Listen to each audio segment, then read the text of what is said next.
No shadows, only terror. Midsommar exposed. Chapter 1. The invitation. They say grief makes you do strange things. Some drink, some run, some find God. I booked a flight to Sweden with 4 people I barely liked and 1 man I thought I loved. My name is Rachel, and what I'm about to tell you, it wasn't a dream, it wasn't a movie, it was real. All of it. And if you're smart, you'll turn this off right now and forget you ever heard the name Helsingland. But if you keep listening, I won't stop you. Just don't say I didn't warn you. It started after my sister died. They found her in the bathtub with the door locked from the inside. She had lined the rim of the tub with tea candles. She had left a note. No drugs, no trauma, just darkness. A heavy, invisible shadow that finally swallowed her whole. Her death cracked something open in me. Not just sadness, emptiness, the kind that eats through your bones. I didn't scream. I didn't cry. I just sat on the floor and stared at the walls of my apartment until they began to blur. Alex, my boyfriend, didn't know what to do with me, so he did nothing. We barely talked. He avoided my eyes. I avoided my thoughts. It was like we were ghosts haunting each other. He kept himself busy with his friends from university.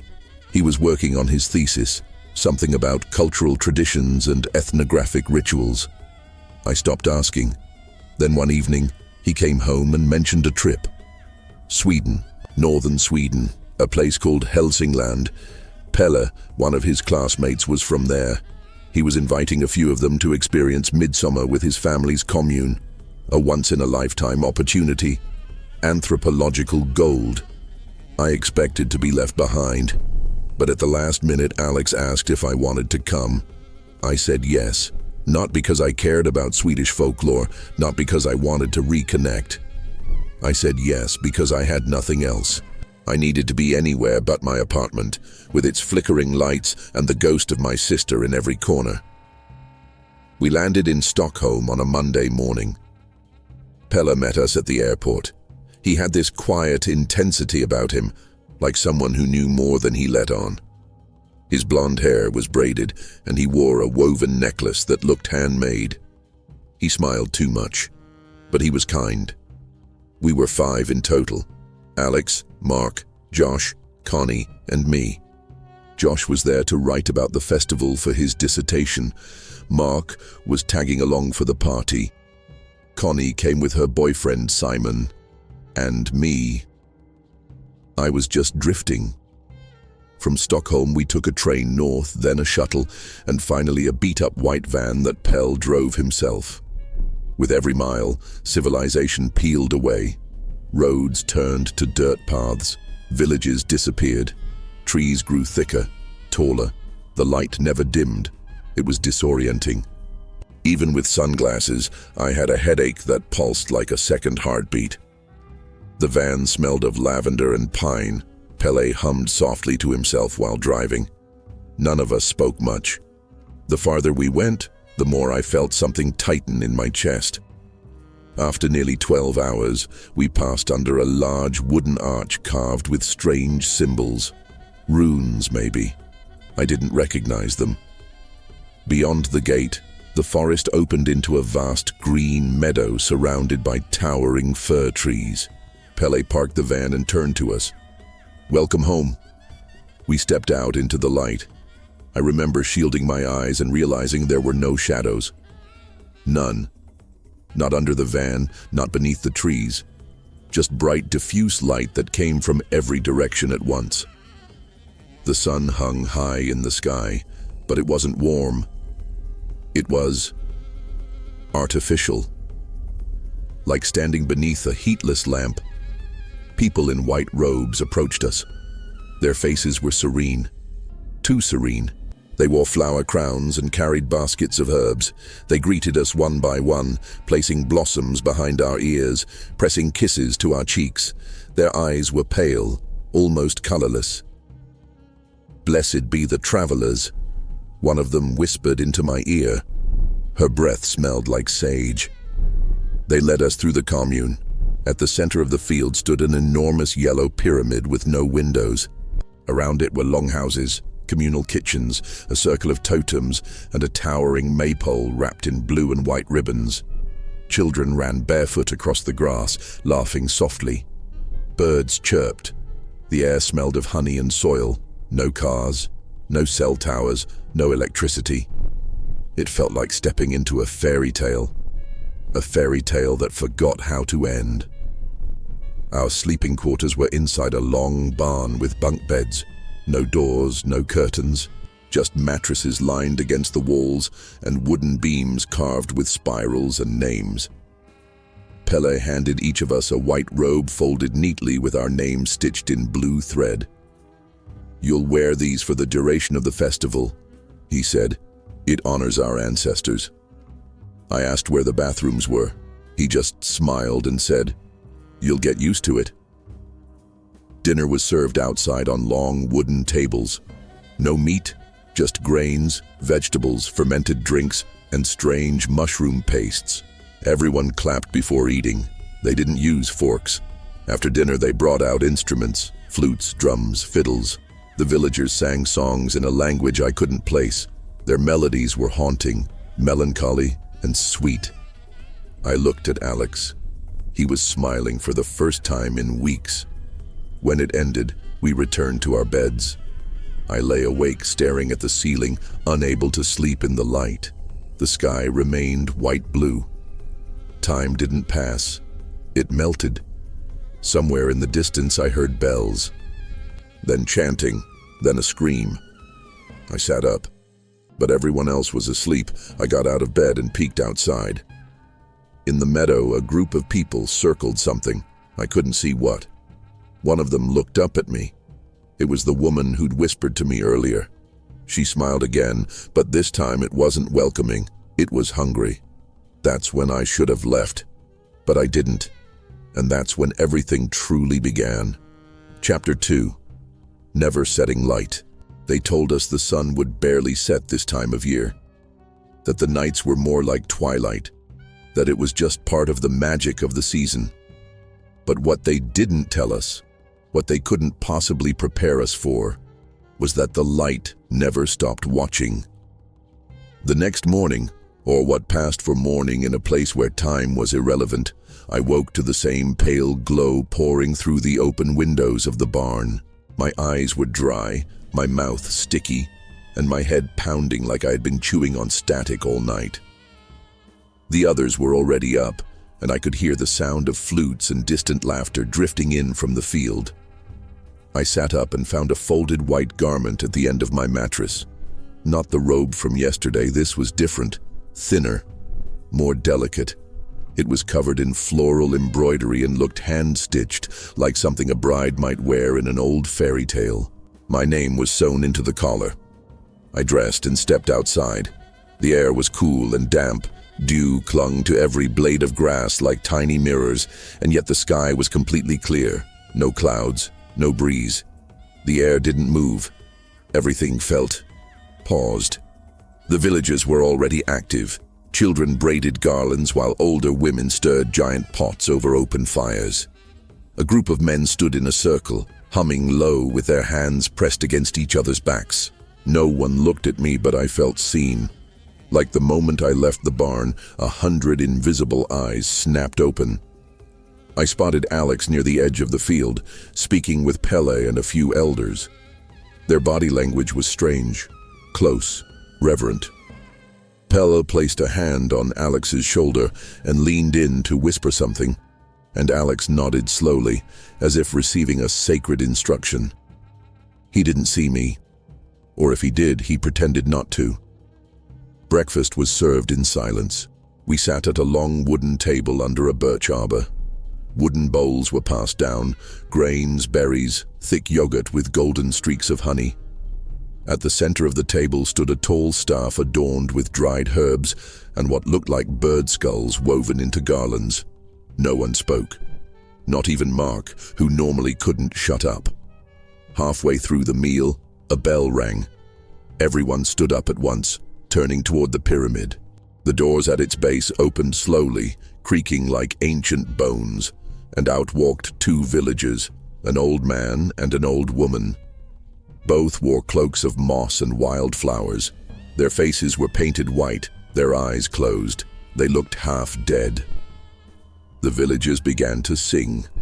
Low at first, like a hum carried through soil. Then louder, more rhythmic. People clapped, children danced. The old man and woman were led to a wooden platform at the far end of the field. I leaned toward Josh and whispered, "What's happening?" He didn't answer. He just kept filming. Pelle stepped forward and raised his hands. The singing stopped.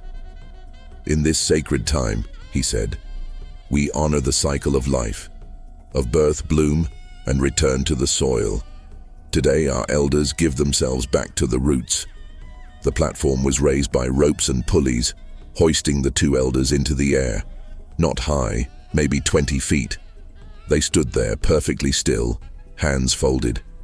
Then the man stepped forward and jumped. His body slammed into the ground with a crack that sounded like a gunshot. A crimson splash painted the rocks. Someone behind me gasped. I think it was Connie. The villagers didn't react. They began singing again. The woman hesitated. She looked down, terrified, trembling. Pelle said something in Swedish I couldn't understand, but whatever it was, it made her weep. Then she stepped forward and fell, but she didn't die. She landed awkwardly, her legs twisted beneath her. Her mouth opened in a silent scream. The singing didn't stop. 4 villagers approached with a massive wooden mallet. One by one, they struck her skull, each blow accompanied by a chant. I screamed, stood up, my hands shaking, but no one else moved, not even Alex. "Sit down," Pelle said quietly beside me. I hadn't even noticed him approach. "This is our way." That night, I couldn't sleep. I couldn't eat. I sat outside the barn and watched the horizon bleed pale orange into pale blue. No sunset, no end, just an endless smear of soft, unrelenting light. Mark came and sat beside me. He didn't say anything. We just stared into the woods. After a while, he said, "I don't think we should be here." I nodded. "Then let's leave." He looked at me. "Do you think they'll let us?" A rustle from the trees. We turned. Something moved just beyond the edge of the field. Tall, fast. It vanished between the trunks. Mark stood up, backing away. "Did you see that?" I nodded slowly. From behind us, a soft voice said, "You shouldn't be out here." We turned. It was the woman who had smiled at me the day before. Only now her smile was gone. Her eyes were glowing, and in the light that never dimmed, she cast no shadow. Chapter 3. The disappearing. You'd think after witnessing something like that, 2 people leaping to their deaths, one beaten to pulp in front of a crowd, we would have run, screamed, fought back. But we didn't. Maybe it was the light. Maybe it was the silence. Maybe it was the tea they kept pouring into our cups every morning. Floral, bitter, almost sweet. I didn't want to drink it, but I always did. It made my chest warm. It softened the panic like a blanket smothering a flame. Josh stopped talking after the ceremony. He spent his time scribbling in his notebook, sketching symbols he saw around the commune. His voice was flat, his eyes sunken. He wasn't eating anymore, just watching, observing, writing. He came to me that night while the sky was still pale and heavy and said, "They're hiding something in the pyramid." I asked what he meant. "They won't let me in. No one goes inside unless you're a keeper. It's where they take the bodies. It's where the real rituals happen. What we've seen, that's just the surface." He said he was going to sneak in. I begged him not to. He went anyway. The next morning, his bed was empty. His robe was folded. His notebook was gone. When I asked Pelle, he smiled. Josh left. He wasn't aligned. Aligned, that word again. I didn't believe him. I searched the edge of the forest. I checked the barns. I looked behind the kitchens, under the flower-laced platforms, near the chicken coops. Nothing. When I returned to the barn, his shoes were back, neatly placed beside his mattress. But his name had been carved off the wooden beam above it, like he'd never been there at all. Mark freaked out. He kept whispering to himself, "This is insane. This is a cult." That night, I found him near the mushroom garden, smoking a cigarette he'd hidden in his boot. "They're watching us," he said. "All the time. I caught one of them standing outside the barn last night, just staring. Didn't move, didn't blink. Just stood there until the light changed, except it never does.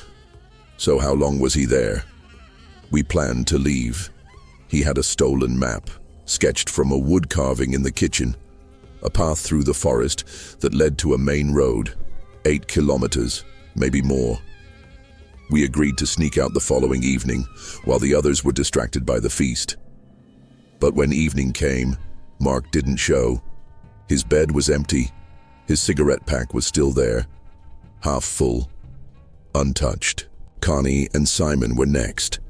Simon argued with one of the elders, loud, demanding. Connie told me he had threatened to call the embassy. He wanted to leave immediately. Later that day, Simon was gone. The villagers said he'd taken a truck to the next village. Connie didn't believe them. She screamed. She begged. She tried to run. The next time I saw her, she was on her knees in the herb garden, weaving flower crowns with the children. Her eyes were distant. Her lips never moved. She wouldn't speak to me. She wouldn't even blink. Alex changed too. He stopped asking questions. He started wearing his robe even when he wasn't required to. He prayed with them, ate with them, sang with them. One night, I found him in the temple courtyard, painting his face with ash and red clay. I said his name. He didn't look up. Instead, he whispered something in Swedish, over and over, like a mantra. Huset har ögon, huset ser. The house has eyes. The house sees. I backed away. He finally looked at me, and he smiled. But it wasn't his smile. It was hers. The woman with no shadow. The one who watched me at the edge of the field. The one who still stood there every night, as if rooted to the earth. That night, I didn't sleep. I lay in the barn, clutching my robe, waiting for something, anything to happen. The light never dimmed. The songs never stopped. And somewhere, far off, I heard bells again. The disappearing wasn't a one-time thing. It was a process, a ritual. And we were all part of it, whether we knew it or not. The light watched, and it waited. Chapter 4, The Ritual of Alignment. They called it the alignment, not a ceremony, not a rite, but an alignment like we were stars being forced into place, or gears grinding into a position we never asked for. The morning it began, I woke up with petals in my mouth. Actual flower petals, soft, bitter, sticking to the inside of my cheeks, like someone had tried to silence me while I slept. My lips tingled. My teeth ached. My tongue was numb. And the moment I sat up, I vomited bright yellow onto the straw-covered floor. No one reacted. No one asked if I was okay. The other beds were empty, except Alex's. He was still lying there, perfectly still, eyes open, staring up at the ceiling like it was telling him a secret only he could hear. I asked him if he was feeling sick. He didn't answer, just smiled. That smile again, like it was borrowed. Outside, the entire commune had gathered in a large circle around the maypole, hundreds of them, all dressed in white, but not robes anymore. This time their garments were stitched with runes, strange angular shapes that shimmered when the light hit them just right. Some wore crowns of burning herbs that emitted trails of smoke. Others had their faces painted blue and gold. Peli approached me, dressed in ceremonial robes I hadn't seen before. He carried a bowl of black liquid that smelled like iron and mint. "You are not yet aligned," he said, "but you will be. Today is your turning." Before I could protest, he dipped his fingers in the bowl and pressed them to my forehead, leaving behind a mark that sizzled on my skin. The pain was sharp, real. I tried to wipe it away, but the stain wouldn't fade. The villagers began to chant. The light above intensified, burning without warmth. I felt it drilling into my skull, a constant pulse of presence, like I was under a microscope. We were led to the river. It wasn't a normal river. The water was milky, almost opaque. The edges were lined with bones, tiny, carved with symbols strung like wind chimes that never moved. We were told to strip. Everyone did, even Alex. I hesitated, but I was the last, always the last, and always watched. We entered the water. It was freezing at first, then burning, then gone. I couldn't feel my legs, my arms, my body. The elders formed a circle around the riverbank, chanting in a language I couldn't understand. I heard my name, though, Rachel, over and over, drawn out like a warning or an offering. A hand grabbed my wrist beneath the water. I screamed, but no sound came. I thrashed, kicked. But the hand didn't let go. Then I saw her, the woman from before, the one without a shadow. She stood at the edge of the water, arms outstretched, mouth open in silent song. Her eyes were solid white, no iris, no soul. She nodded once, and the hand released me. I crawled out of the river, coughing, shaking, soaked in that chalky water. My skin was numb, my vision blurred. The villagers applauded. Pelle placed a crown of dead flowers on my head and said, "Now you are aligned." I collapsed. They carried me to a tent, large, circular, lined with mirrors that reflected nothing but light. Not my reflection, not the room, just light. Inside, they gave me a drink made of berries and crushed roots. It tasted like dirt and copper. Then they fed me honey directly from a comb. I asked where Alex was. "He is preparing," they said. "For what?" They didn't answer. That night, or whatever time it was, I wandered out of the tent. The village was empty, silent. The maypole had collapsed. The bones at the river glowed faintly. I followed the sound of breathing, heavy, rhythmic, like bellows feeding a fire. It led me to the pyramid. The doors were open. Inside was darkness, the only true darkness I had seen since arriving. I stepped inside. It was cold, not in temperature, but in presence, like stepping into something that didn't want you there, that could see every secret you had ever buried. Torches lined the walls, but the flames didn't flicker. At the center was a stone table, and on it, Alex, naked, eyes closed, symbols carved into his chest. The woman with no shadow stood beside him, her hands covered in red. When she saw me, she smiled, and for the first time I saw her teeth. They were not human. I ran, out of the pyramid, through the light, past the sleeping fields. I ran until I collapsed near the barn, where the sky was still glowing and the air didn't move. Pelle was waiting. He knelt beside me and said, "Don't fight it. You've been chosen." I tried to scream, but all that came out were petals. Chapter 5. The Queen of Light. I don't remember waking up. One moment I was on the cold earth outside the barn, coughing up petals. The next I was inside a room I'd never seen before. Everything was white, walls, floor, ceiling, even the air felt pale. A bed of moss cradled me. My skin was wrapped in soft cloth, my hands painted with spirals. There were no windows, no doors, just a constant hum, low and pulsing, vibrating through the ground like a heartbeat. The light came from everywhere and nowhere. I couldn't tell how much time had passed. Hours, days, a lifetime. When I sat up, I felt wrong, lighter, hollow. My name didn't taste the same in my mouth. I tried saying it aloud. Rachel. It didn't feel like mine. A knock echoed, not on a door, but in my mind. Then a voice, soft, velvet and ice. "She is ready." The walls parted like curtains, revealing a tunnel made of vines and bone. I was barefoot. I didn't remember standing, but I was on my feet. Something guided me forward. The tunnel opened into the meadow.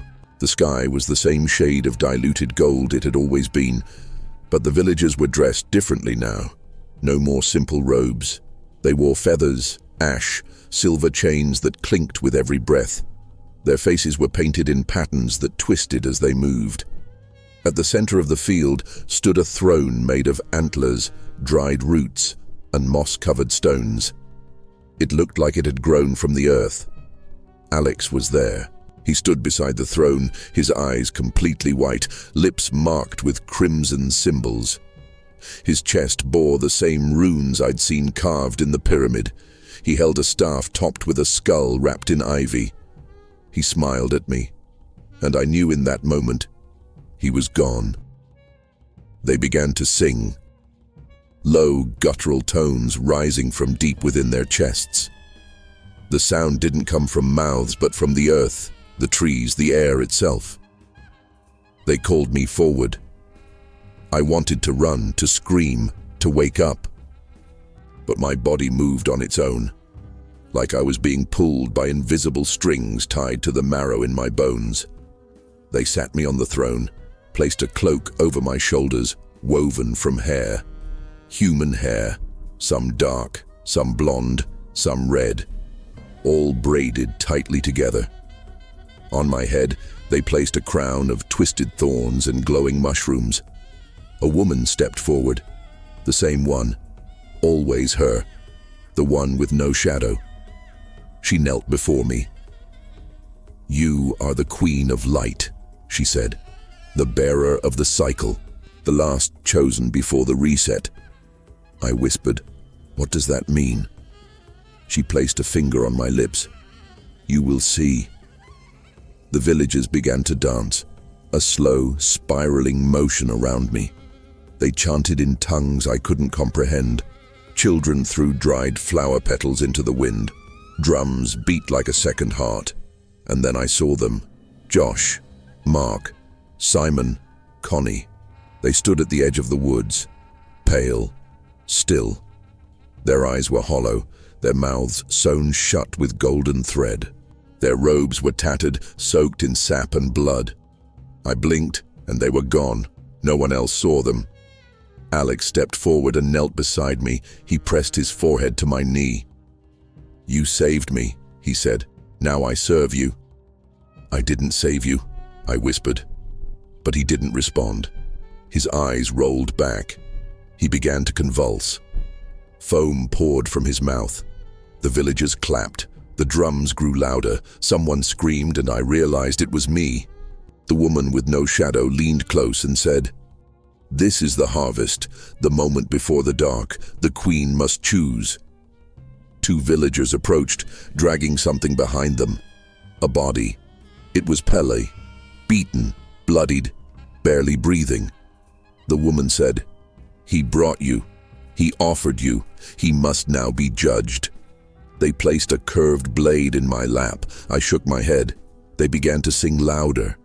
Alex moaned beside me, his limbs twitching unnaturally. The sky above began to strobe, not dark and light, just more light. Different shades, piercing, colorless. The villagers chanted one word, "Choose, choose, choose." I picked up the blade. Pelle opened one eye. He whispered, "Please." I dropped the blade. The singing stopped. The woman with no shadow frowned. She reached down, picked up the blade, and slit his throat in one motion. Blood sprayed my face, warm, metallic, familiar. The villagers cheered. I sat on that throne, frozen, as they dragged Pell's body into the pyramid. As Alex began to chant a name I didn't recognize, as the wind began to rise for the first time since we arrived, the woman leaned into my ear. "You are one of us now." And when I looked at the ground beneath the throne, I saw no shadow beneath me either. Chapter 6. The Burning Inside. They say that once the crown touches your head, the light enters you, and once the light enters you, it never leaves. I wanted to believe it was all a fever dream, that the petals in my mouth, the chants, the blade, they weren't real. But when I woke up the next cycle, there was no mourning, not really. I was still in the throne room. The crown was gone, but I could feel its weight still pressing into my skull. My skin itched like I had rolled in nettles. My hands wouldn't stop trembling. The commune was quiet. Too quiet. A storm was coming. Not the kind that brings rain. No clouds gathered.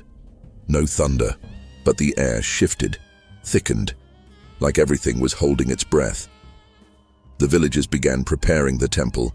They wrapped its wooden walls with wildflowers and goat pelts, smeared ash across the base, hung rows of bones like wind chimes. They said it would soon be time for the cleansing fire. I asked what it meant. The woman with no shadow didn't speak. She just smiled. Alex was nowhere to be found. When I asked the children, they said, "He's being hollowed."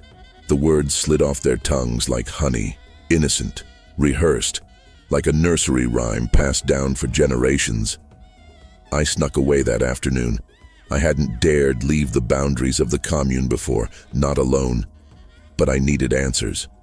I needed to find the road, or the van, or a phone, or God. Anything.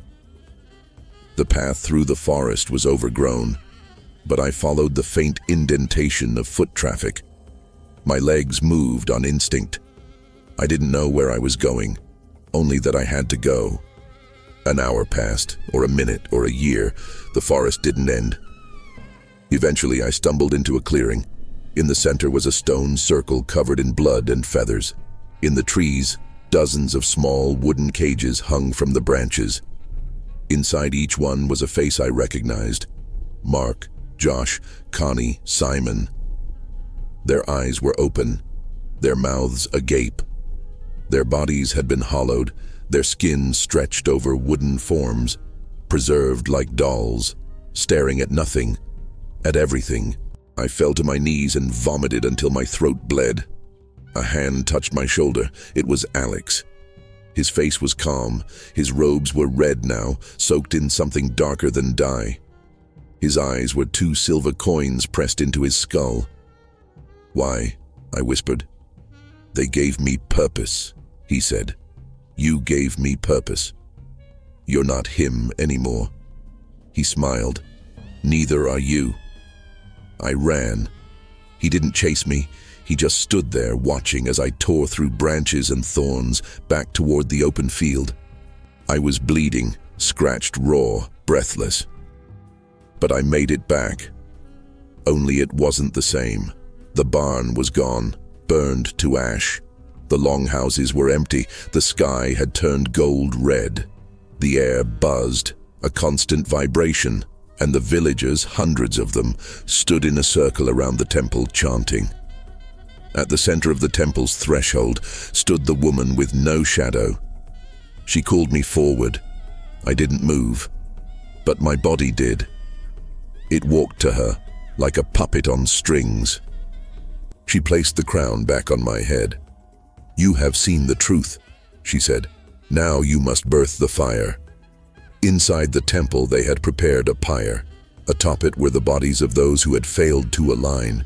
Strangers I didn't recognize, villagers maybe, or outsiders who came before us. And at the top, tied down with vines and silk, was Alex. His chest rose and fell. He was still alive. He didn't speak, just stared at me with empty eyes. They gave me a torch. A small flame flickered in the windless air. The villagers bowed. The drums began. The woman whispered, "This is your final trial. Give him to the light." I stood at the foot of the temple, torch in hand. Tears streamed down my face, but my arms didn't shake, because something inside me was already burning. I stepped forward, raised the torch, and touched it to the straw. The fire took instantly, roaring, hungry, too fast, too eager. Alex didn't scream, not once. But I did. The villagers danced around the flames, spinning and howling like wolves under an eternal sun. The temple cracked, split, collapsed, and from the ashes, something rose. Not a person, not a god, but light, blinding, endless, wrapping around me, piercing every cell. I dropped to my knees. The woman with no shadow stepped into the flames and vanished. And I heard her voice in my mind. "You are ready." And the light whispered, "You are mine." Chapter 7. The Light Devours. After the fire, there was silence. Not the peaceful kind, not the kind that brings relief or rest. This was the silence of aftermath, of something enormous leaving a hole behind. I stood in the field, surrounded by ashes. The temple had collapsed into itself, reduced to glowing embers and bones. The air shimmered, not with heat, but with something unseen, something that moved like breath just beneath the surface of reality. The villagers were gone. No footprints, no robes, no humming songs, just the windless air and the eerie stillness of the meadow. I was alone, but I wasn't. I felt the light inside me. It had taken root, slithered down my spine, settled behind my eyes. I could feel it blinking when I blinked, thinking when I thought. A second presence living beneath my skin. I wandered for what felt like hours. The commune was abandoned, the barn a skeleton, the longhouses gutted and stripped.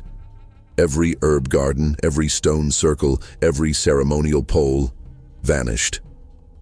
As if they'd never existed. Only the scorched outline of the temple remained. And that throne, still standing, untouched by flame. I approached it slowly. My feet left no prints in the ash. I reached out to touch it, but my hand passed through. It wasn't real anymore. Or maybe I wasn't. The sky began to pulse. Colors flickered, not natural ones, not blue or red or gold, but shades I didn't have names for. Hues that felt like emotions, anger, longing, hunger.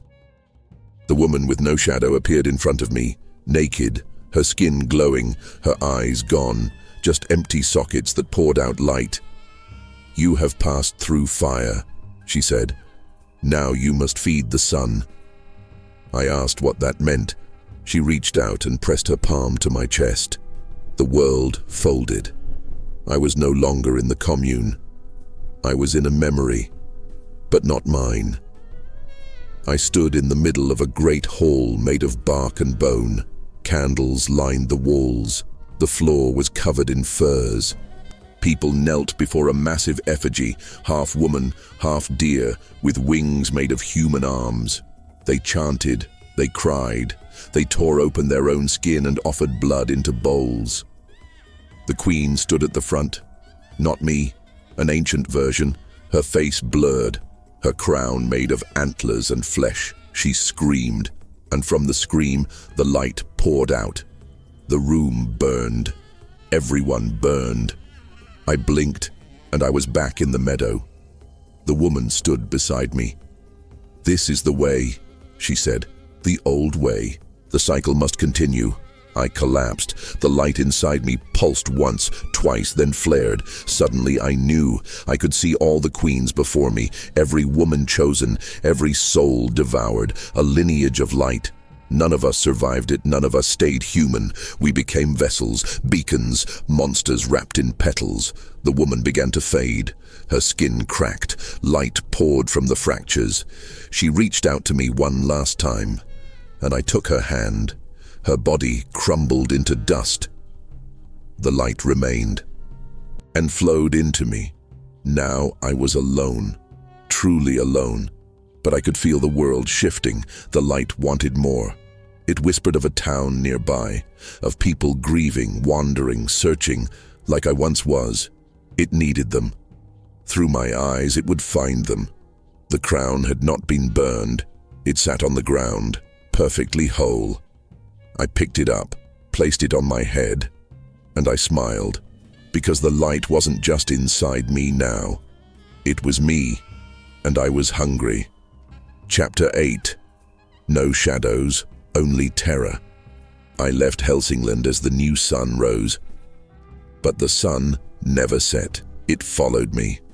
Or maybe it grew from me, blooming like a flower with too many teeth. The air around me shimmered, humming gently, always watching. No matter how far I walked, how deep into the trees I went, the light came with me. And wherever it went, the shadows died. I don't know how long I wandered.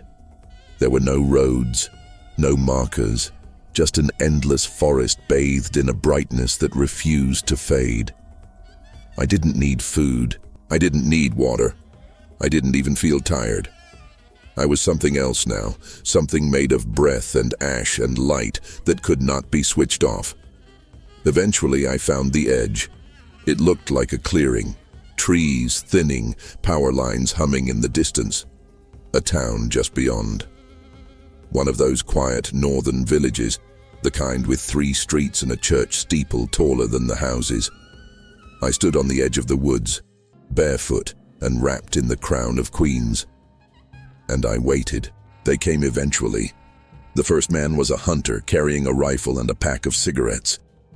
He froze when he saw me. His eyes widened.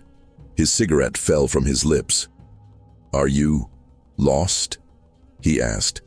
I said nothing, because I didn't need to.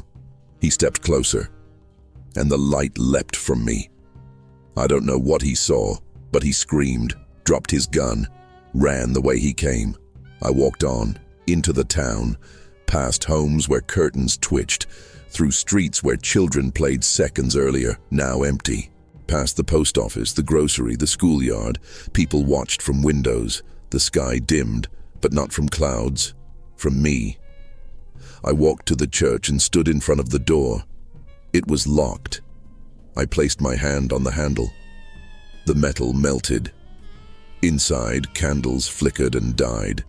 The priest stood frozen near the altar, his mouth open in mid-sermon. The walls began to glow. Behind me, people gathered. Some whispered, some wept, and then they knelt. The light wanted them, and I brought it. For days I stayed. The church turned to dust. The people changed. They sang old songs they didn't know they knew. They built new temples in the fields, hung bells that rang on windless days. They crowned me with something new. Not thorns, not petals, bones. And I smiled, because I remembered the invitation, the one that started it all, the one that brought me to Hälsingland. A folded piece of paper, yellowed and soft, with only one line printed on it. Come see the light. Now I send those invitations. I walk from village to village, town to town, the light guiding my steps. I find the grieving, the lost, the curious.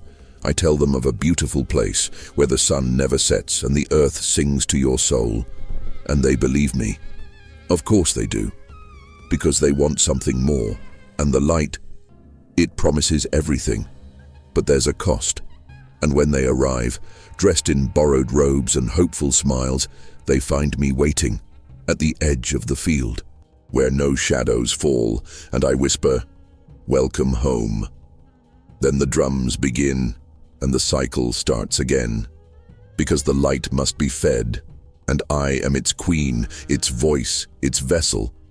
So if you ever get an invitation, one that says there's a place in Sweden where the sun never sets, and where joy never ends, do not go.